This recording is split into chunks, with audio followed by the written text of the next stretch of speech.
All. Oh.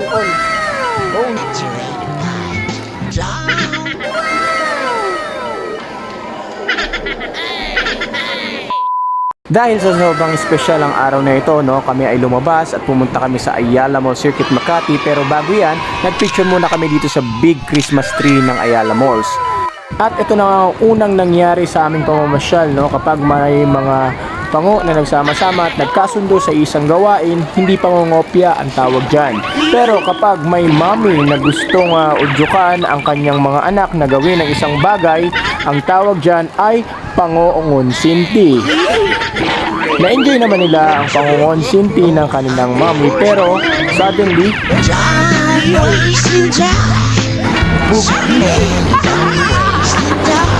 I'm okay. I vibe. Kinchana, ting ning ning ning ning.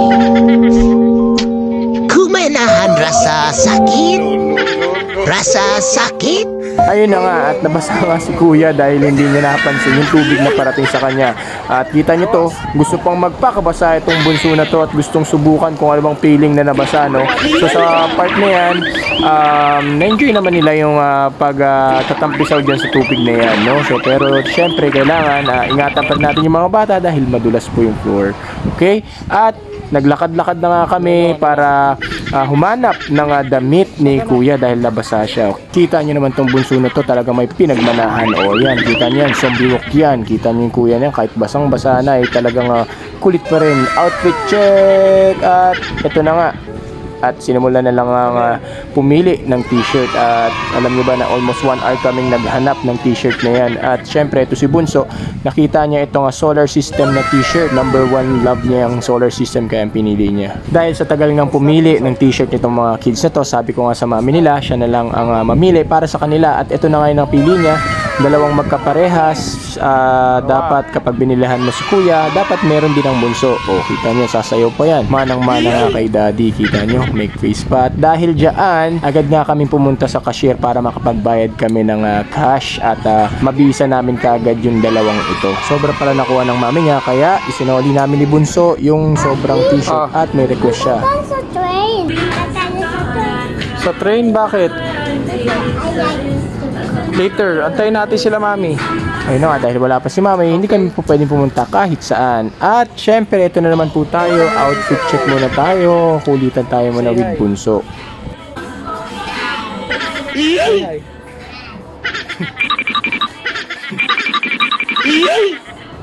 Don't touch the mirror. Kulit-kulit ng Bunso yun. So yan, outfit check. Thank you very much po sa mga sponsors ng ating attire. Yun, outfit check. Yan, pang Christmas attire natin yan. Oh ha, di ba? Thank you po Ate Angie sa shoes, sa Coach na bag from Ma'am Midel. Thank you po. At yun na nga, at after namin dyan, lumabas na po kami kaagad sa H&M at binihisa na po natin kaagad itong dalawang chikiting na to, especially si kuya na nabasa kanina sa fountain. Kita nyo, syempre dapat parehas sila ng damit dahil parehas sila kanina ng attire, di ba? Ayan, inuna natin si Bunso, binihisan, good naman, at kaso siya kanya, at syempre sunod na natin si kuya, o di ba? Instant, nakabili na tayo kaagad sa mall ng inyong damit. Yan, naglakad-lakad na po kami.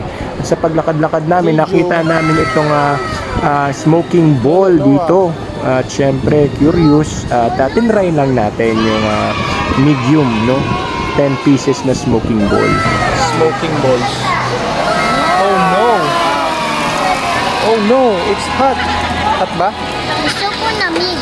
Manamig. Kinukok niya na. Mahat yan, anak. Ayun na nga, at matapos halu-haluin, tumusok na nga yung nagtitinda ng isa. Sample na yung maliit. At nilagyan niya ng chocolate syrup yan, no? Sinampol niya muna para kay kuya. Si kuya ang unang magte-taste nito at ibinigay niya na. At ito na nga ang sinampol niya, yun, at umusok-usok. Ayun nga, lumalabas pa nga sa ilong. Yan, tinry lang, at least kahit pa paano makakatry ng ganito. At kitang-kita naman na in-enjoy naman itong dalawang chikiting natin yung smoking bowl dito, no? Maski rin naman kami ni Mami ay nag-enjoy sa pag-taste nitong smoking bowl, no? So, nakakatuwa itong dalawa. At least nakita mo na na-enjoy nila yung new things sa kanila. Yan na nga, inagaw na nga ni Kuya Nelly yung vlog sa akin.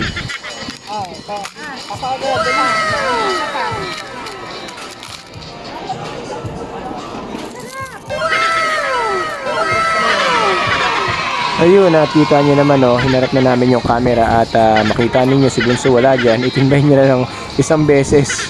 Yun, kita nyo, family naman. Okay, Mami, hindi umuusok masyado kasi nilulunok niya yung usok ko. Kita niyo si Kuya yung uso, At agad na kaming umalis doon sa shop at umakyat na kami para mag-ikot-ikot at maglakad-lakad. At sa paglalakad namin, nakita namin itong Toy Toy R Us pala. Yun, at syempre hindi mo naman may iwasan ng ganyan na makita nila. At naglakad-lakad sila sa loob ng Toy R Us. Ayun, so unang hinahanap nila dyan syempre yung Insectoy at Solar System. At lumabas kami dyan dahil wala kang Insectoy dyan. At sa paglalakad namin, ito naman yung nakita namin, Fun City. Ang Fun City naman, ito yung enjoy silang puntahan. Pero dahil late na yung time, kailangan ko mag-decide na unahin muna yung mag-eat. Pero si Bunso, kita niyo yung magiging reaction dito ni Bunso. Mapapasmile talaga siya dito sa sinabi ko. 8:45 na, ubos oras yan. At yan na nga po, so ngumiti si Bunso. Iyan na nga, kita niyo naman, padabog-dabog pa yan ng cute. Ang cute, di ba? Don't worry, anak, babalik tayo dyan para makapag-pray kayo ni Kuya dyan kasama ni Daddy. Okay, so yun, at yung kanyang simangot ay napalitan ng ngiti nung nakita niya tong Toy R Us na napakaraming toy. O, kita nyo? Ang bilis ng transition, di ba? Nakasmile na kaagad. Ayun na nga, at nagsimula na silang magtingin-tingin sa paligid at umikot-ikot. Yan una na napuntahan. Maraming Hot Wheels and Monster Truck na isa rin sa mga favorite nila, no? Ayan, kita nyo naman si Bunso at si Kuya. Tinitingnan yung race truck ng Hot Wheels. At yun, nilapitan ni Kuya. Isa sa mga Monster Truck ang favorite niya. And then si Bunso naman, tingin-tingin dyan sa gilid kasama si Daddy. Yan naman siya sa Hot Wheel area. At syempre, paglipat namin, nakita namin ito, isa sa mga favorite nila.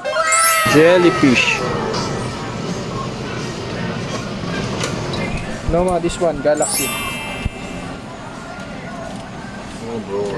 Mukhang iuwi na nga yan ni Bunso, no? Yun, dahil gusto niya mga ganyang toys. And then, ayun, nakita namin si Kuya at nakahanap na nga siya ng Insectoy. At matapos namin bilihin yung kanilang napiling mga toys, naglakad-lakad pa rin kami diyan sa bilihan ng mga damit, no?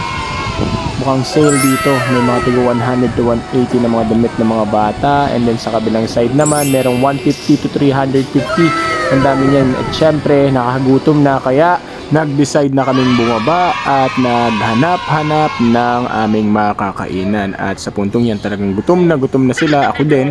Pero kita nyo naman, nakakuha pa nilang sumayaw-sayaw ni Kuya. At yun nga, naglakad-lakad muna tayo at naghanap-hanap ng magandang kainan or convenient kung saan ay makakakain tong dalawa kasi medyo mapili lalong-lalo na si Bunso. Yun nga, at nakita namin ito, yun yung parang sad na statue na yan, no? Naaliw sila dyan. At dito nga kami pumunta sa Tokyo. Ayan, dahil meron din silang chicken dyan. Ayun na nga, nakuha namin kagad ang orders namin. Yan, meron kami yan. Favorite ko yan, California Maki. And then kita niyo naman si Kuya at si Bunso. Yan ang chicken na favorite niya. Syempre, nilantakan kaagad nila yan. Si Kuya medyo nauhaw. Ayan nga po. At uminom na muna ng tubig. Ayun, kita nyo, no? Yan, pork po yan, no? And then, yan yung kay Bunso. Malaking drinks para hindi mauhaw at sulit ang kanilang inumin. Yan yung beef na may gulay, coleslaw, and yan ang tempura na napakasarap. At kita nyo naman po ang pag-i-enjoy ng dalawa sa kanilang pagkain. And then syempre dahil gutom na tayo, kumain na rin po tayo. Yan ang una nating kinain, tempura. And first bite po muna tayo niyan. Napakasarap po ng tempura at big bite ng rice. At kumuha po ako ng beef at para matikman. So ayan po, yun, ang dami. So binawasan ko po yan para makita ninyo na hindi ganoon katakos si Coach Dennis, no? And then rice, mini bite lang. At syempre, maraming salamat po sa panonood ng ating video. Thank you po, and this is my vlog. And happy anniversary po sa aming mag-asawa. Happy 6 years anniversary. And maraming salamat po.